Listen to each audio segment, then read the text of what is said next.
Hello friends, कैसे हैं आप सब। आशा करती हूँ आपकी तैयारी बहुत अच्छी चल रही होगी। तो अभी तक आपने जो भी थियरीज के वीडियोस देखे या सेशन सुने या पॉडकास्ट सुने, तो अब तक आपको क्लियर हो गया होगा कि थियरीज एंथ्रोपोलॉजी में कैसे आते गए और एक एक थियरीज किस आधार पे बने। अभी तक जैसे आपने इवोल्यूशनिज्म, डिफ्यूजनिज्म, ये सारी चीज़ें समझी, नियो इवोल्यूशनिज्म समझा, जो बहुत ही साइंटिफिक लेवल पे समझाने की कोशिश की थी विगोडॉन चाइल्ड और लेस्ली वाइट वगैरह ने। ठीक है, तो अब इतना सब जानने के बाद मेरे ख्याल से तो अब जो नॉन बैकग्राउंड होगा, जिनके पास नॉन एंथ्रो होगा, सॉरी एक्सट्रीमली सॉरी, वो स्टूडेंट जिनके पास एंथ्रोपोलॉजिकल बैकग्राउंड नहीं है, जो एंथ्रोपोलॉजी फर्स्ट टाइम पढ़ रहे हैं या एंथ्रोपोलॉजी फर्स्ट टाइम अडॉप्ट किए हैं, कॉम्पिटिटिव एग्जाम के लिए लिए हैं, या एमए में हैं या एमएससी में हैं, एंथ्रोपोलॉजी से करना चाह रहे हैं, तो अब तक तो अवेयर हो गए होंगे कि क्या है ये, किस चिड़िया का नाम है। ठीक है, और एक चीज़ और मैं आपको जल्दी ही बताऊंगी कि बेसिक्स वो कौन सी किताब है जो आपको बेसिक्स पढ़ना चाहिए। हालांकि मास्टर्स में आके और कंपटीशन पर्पस से पढ़ने के लिए एक किताब इनफ नहीं होती, तभी हम कोचिंग की तरफ या किसी मेंटोर की तरफ देखते हैं या किसी नोट्स की तरफ देखते हैं जो हमें एक साथ वो सारी जानकारी दे दे जो हम इतना नंबर ऑफ बुक्स पढ़ के लेके आते हैं।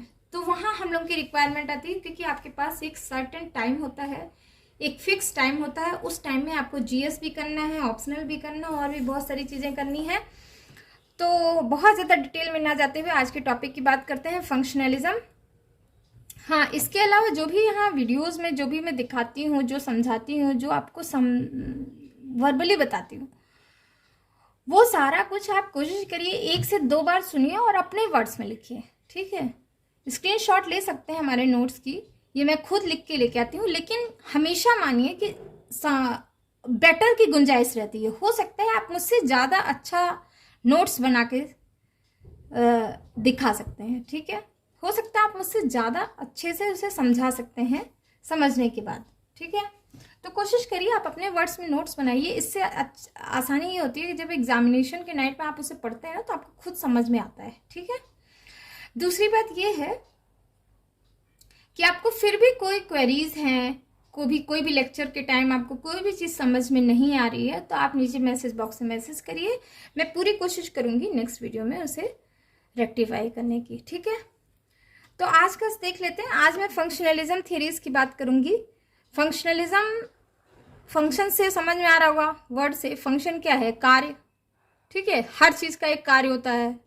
गाड़ी है, उसका एक फंक्शन है। आपका क्या फंक्शन है? आप क्या कार्य करते हैं? तो सुबह से शाम तक आप जो भी करते हैं, दैट इज ऑल फंक्शन। ठीक है, तो यही बात यहां भी है। तो अभी तक आपने इवोल्यूशनिज्म समझा, डिफ्यूजनिज्म समझा, नियो इवोल्यूशनिज्म समझा। अब एक नए तरीके से कल्चर को देखने की कोशिश करते हैं, वो है फंक्शनलिज्म। इनके हिसाब से, जो फंक्शनलिस्ट थे, इनके हिसाब से जो कल्चर है वो इवोल्यूशनिज्म किससे नहीं ग्रो किया। ये इवोल्यूशनिज्म थियरी नहीं लगाने से ग्रो होगा, डिफ्यूजनिज्म से नहीं ग्रो होगा, फंक्शनलिज्म लगाने से ग्रो होगा। वो कैसे?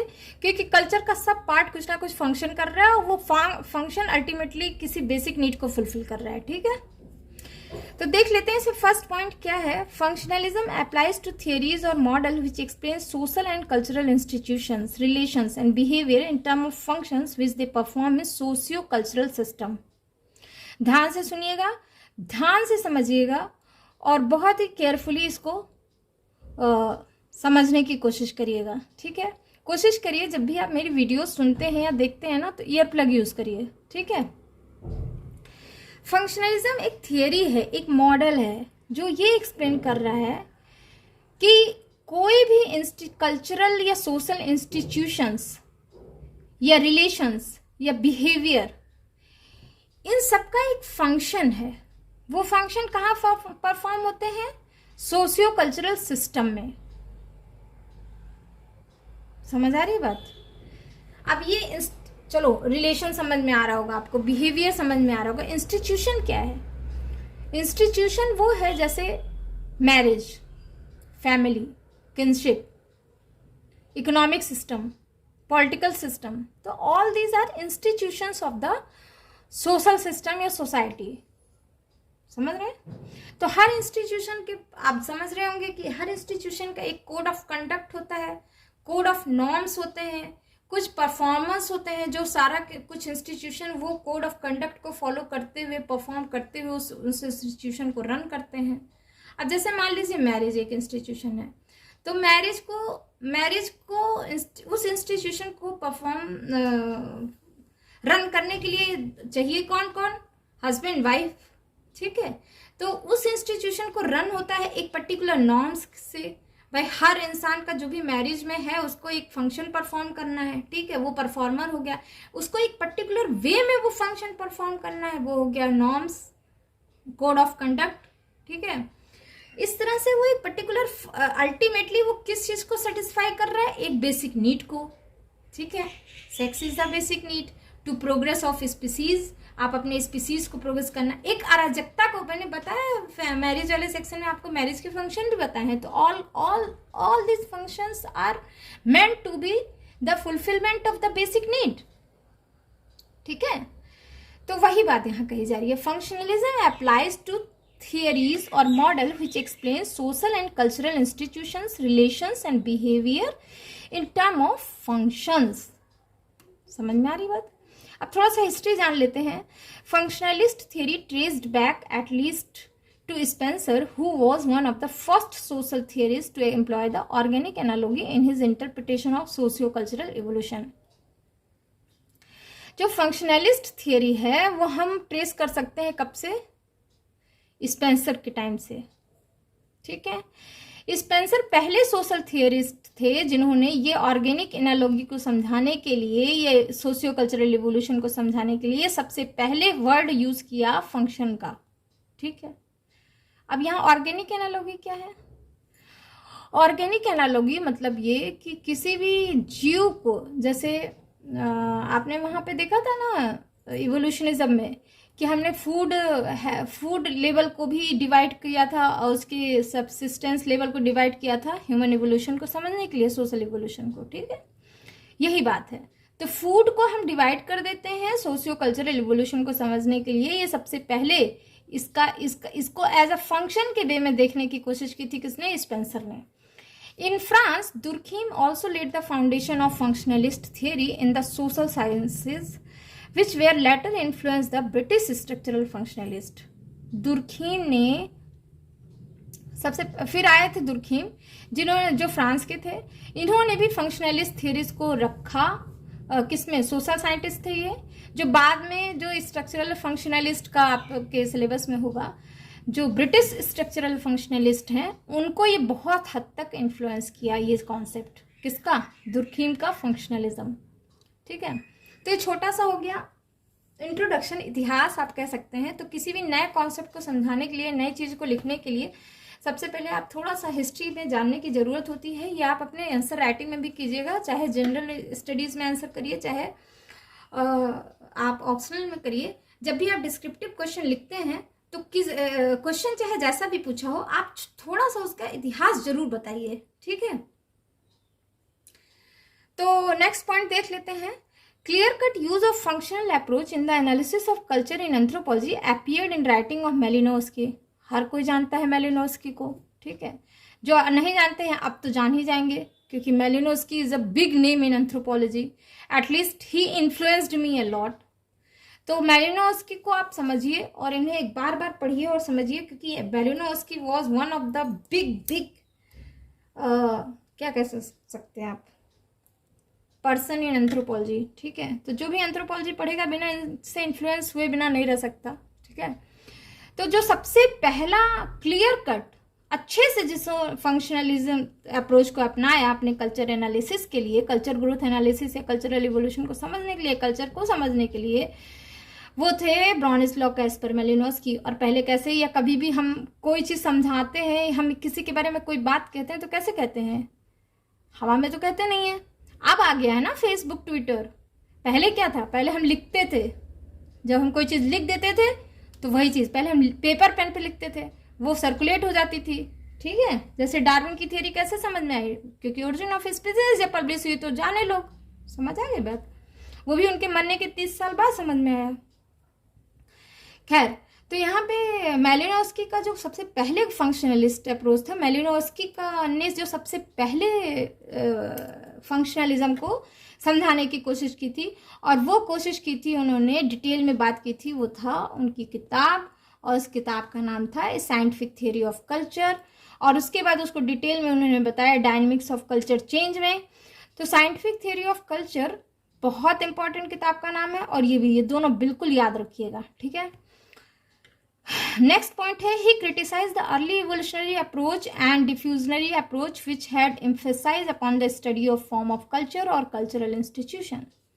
सबसे पहले तो उन्होंने क्रिटिसाइज किया इवोल्यूशनरी अप्रोच को, डिफ्यूजनलिज्म अप्रोच को, क्योंकि उनके हिसाब से जो ये अप्रोच था वो सिर्फ कल्चर या कल्चरल इंस्टीट्यूशन के फॉर्म को स्टडी करता था, ठीक है। फॉर्म मतलब क्या है कल्चर, क्या है कल्चरल इंस्टीट्यूशन, बस यही बताता था, उसके आगे उन्होंने कोई चीज नहीं कही, ठीक है। Though they talk about culture and cultural institution but never explain their function. Malinowski ने कहा कि भाई इन्होंने कल्चर और कल्चरल इंस्टीट्यूशन के बारे में बात तो की, लेकिन उसके फंक्शन को कभी एक्सप्लेन नहीं किया। He criticized the concept of survival put forward by evolutionists and held opinion that no custom or institution in culture in totality। अच्छा, आपको याद होगा कल्चरल सर्वाइवल कि बहुत सारी चीजें ऐसी थी जो अब उसका यूज नहीं है, फिर भी वो आ रहा है थ्रू डिफ्यूजन। तो उन्होंने तो इस तरह बोला, लेकिन इनके हिसाब से ये था, मैलिनोव्स्की ने कहा कि जो कॉन्सेप्ट ऑफ सर्वाइवल है वो भी इन्होंने क्रिटिसाइज किया। वो उनके हिसाब से, मैलिनोव्स्की के हिसाब से, कि कोई भी कस्टम, कोई भी इंस्टीट्यूशन सोसाइटी में या कल्चर में वो कभी भी यूजलेस नहीं होता है, वो कभी भी पूरी तरह से फंक्शनलेस नहीं होता है, ठीक है। Each and every institution or custom has some functional importance in culture। How each and every, सब चीज का इंपॉर्टेंस है कल्चर में, एक कोई ना कोई इसका फंक्शन जरूर होगा, कुछ नहीं तो सिंबॉलिक होगा, ठीक है। He introduced a new principle called, जिसे हम कहते हैं आज की डेट में फंक्शनलिज्म। क्या कहते हैं? फंक्शनलिज्म। यहां तक बात समझ में आ गई, ठीक है। तो भाई मैलिनोव्स्की के व्यू से समझ लेते हैं फंक्शनलिज्म को। According to Malinowski, functionalism attempt to explain the parts institution play within the interrelated whole of a culture. Malinowski के हिसाब से फंक्शनलिज्म अप्रोच जो है वो हर पार्ट, किसी भी कल्चर के पूरे होल कल्चर को कैसे रन कर रहा है, वो एक एवरी पार्ट कैसे एक दूसरा रोल प्ले कर रहा है पूरे कल्चर को रन करने के लिए, ये फंक्शनलिज्म से समझा जा सकता है, ठीक है। यहां तक बात समझ में आ गई। 10 इस प्रकार, according to functionalism, institution of culture operate to satisfy needs of the individual and that of a society as a whole. इस प्रकार से फंक्शनलिज्म के हिसाब से जो कल्चर का इंस्टीट्यूशन है वो सोसाइटी, पहले तो इंडिविजुअल का बेसिक नीड फुलफिल करेगा, ठीक है। उसके बाद अगर इंडिविजुअल का फंक्शन बेसिक नीड फुलफिल करेगा तो ultimately whole of the society का फंक्शन नीड फुलफिल करेगा, ठीक है। यहां तक बात समझ आ रही है। तो इन्होंने किस अंदाज में देखना शुरू किया? फंक्शन के व्यू पॉइंट से समझना शुरू किया, ठीक है। अब अगर हम सोसाइटी में हैं, आप खुद को देख लीजिए, being a member of the society, आप सुबह से शाम तक आपकी कितनी बेसिक नीड होती हैं। बेसिक नीड के अलावा भी बहुत सारी नीड होती है, लेकिन जो बेसिक नीड की ही अभी फिलहाल बात कर लेते हैं, तो उसी को फुलफिल करने के लिए जो हमारे चारों तरफ बुना हुआ दुनिया है ना, वो घर से शुरू कर दीजिए और पूरा यूनिवर्स तक आ जाइए, सब कुछ कल्चर है। और वो कल्चर क्या कर रहा है? एक दूसरे से मिलके एक फंक्शन परफॉर्म करता है, और वो फंक्शन अल्टीमेटली हमें क्या करता है? हमारे ही बेसिक नीड को फुलफिल करता है। चाहे वो आप देख लीजिए, हमें बेसिक नीड, हमें जमीन चाहिए, घर बनवाना है, अर्थ पे खत्म हो रहा है जमीनें, या हम ज़्यादा इच्छा हो गई है तो हम चाँद पे जा रहे हैं, हम स्पेस में जा रहे हैं, हम चाँद पे जाके जो है ज़मीन खरीद रहे हैं। तो इसलिए ये मत सोचिए कि चाँद पे ज़मीन खरीद रहे हैं, that is unnecessary, that is the function, that is the basic need. तो हर फंक्शन का एक रिक्वायरमेंट है। तो दैट इज व्हाट, मतलब अब इतना मैंने बहुत सारा एक्सट्रीम में आपको बता दिया, इतना नहीं होता है, लेकिन हाँ इस तरह से आप इसको समझ सकते हैं। ठीक है, तो यहाँ जो भी बात कह रहे हैं मेलिनोव्स्की कह रहे हैं, मैं नहीं कह रही हूँ। ठीक है, तो जो भी मैं बोलूंगी ये मान के चलिएगा, मैं बार बार नहीं बोलूंगी कि मेलिनोव्स्की या अकॉर्डिंग टू फंक्शनलिज्म, आप इसको अंडरस्टूड मान के चलिएगा। ठीक है, नेक्स्ट पॉइंट है Malinowski is of view that every aspect of culture has a function. सब कल्चर के सारे एस्पेक्ट का एक फंक्शन होता है। They all are interdependent and interrelated, सब एक दूसरे के ऊपर निर्भर है और एक दूसरे से रिलेटेड भी हैं। He cited an example of engine. अच्छा, इन्होंने देखो इंजन का एग्जाम्पल दिया। इंजन में क्या होता है, इंजन का क्या होता है function.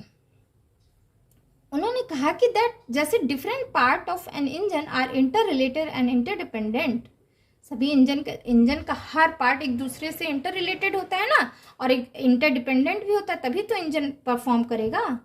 There main function are to bring engine in motion. भाई इंजन को मोशन में लाने के लिए क्या करोगे, सारे पार्ट्स को अच्छी तरह से अपना रोल परफॉर्म करना पड़ेगा। If one part of engine stop functioning the movement of engine also get stop. ठीक है, तो this indicate that there remain a functional unity among the different part of engine. अगर एक फंक्शन खराब हो जाए तो पूरा इंजन रुक जाता है ना। तो ये क्या इंडिकेट कर रहा है, ये इंडिकेट कर रहा है कि हर पार्ट जो इंजन का डिफरेंट पार्ट है उनमें एक फंक्शनल यूनिटी है। ठीक है, Malinowski opines that man has different kind of needs such as social, economic, religion, biological, physical and mentally. Malinowski के हिसाब से मैन के भी डिफरेंट नीड्स हैं, जैसे social, economic, religion, biological, physical, mental. ठीक है, सोशल मतलब आपको फ्रेंड्स भी चाहिए, आपको सोशल साइट्स भी चाहिए। इकोनॉमिक भी, भाई फोन नहीं होता, आपके पास पैसे नहीं होते तो आपके पास फोन नहीं होता, यूट्यूब नहीं होता। ठीक है, रिलीजन भी चाहिए, भगवान, ईश्वर, अल्लाह। ठीक है, ये भी बहुत इंपॉर्टेंट चीज़ है। बायोलॉजिकल नीड भी है आपकी, फिजिकल नीड भी आपकी, मेंटल नीड भी आपकी है। तो in order to satisfy these needs man has develop material and non material aspect of culture. तो ये सारा कुछ नीड को मिला के जो ये मैन ने अपने चारों तरफ मटेरियल और नॉन मटेरियल एस्पेक्ट बनाया ना कल्चर का, इसी को हम कहते हैं culture. He has developed social, religious, economic, political institution. उसने इस फुलफिल करने के लिए एक इंस्टीट्यूशन बना दिया, अलग अलग social, religious, economic and political institution बना दिया।